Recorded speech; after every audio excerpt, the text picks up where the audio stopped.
महाराष्ट्रातील साखर व उपपदार्थ उद्योगातील सहकारी खाजगी भाडेतत्वावर सहभागीदारी तत्वावर असणाऱ्या सर्व कारखान्यांच्या 10% वेतनवाढ करण्याबाबत अंमलबजावणी करण्याकरता त्रिपक्षीय समितीच्या वतीनं शिफारसी करण्यात आल्या होत्या।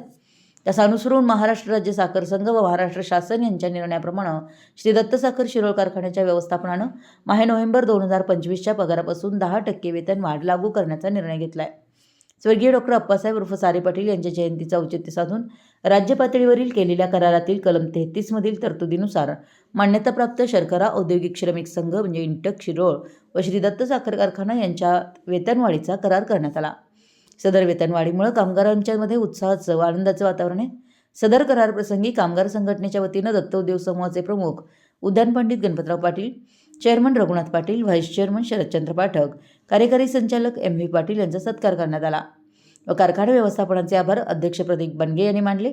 या प्रसंगी कामगार युनियनचे अध्यक्ष प्रदीप बनगे, उपाध्यक्ष Sampat Patil, general secretary Arun Patil, HR manager Jaydeep Desai, head timekeeper Rajendra Keripali तसेच विजयवाणी, तानाजी गावडे, धोंडीराम पाटील, चंद्रशेखर कलगी, आनंद अंबुस्कर, दत्ता गावडे यासह पदाधिकारी, कारखान्याचे खाते प्रमुख, अधिकारी, कर्मचारी उपस्थित होते। मराठी न्यूजसाठी शिरोळहून दिलीप कोळी।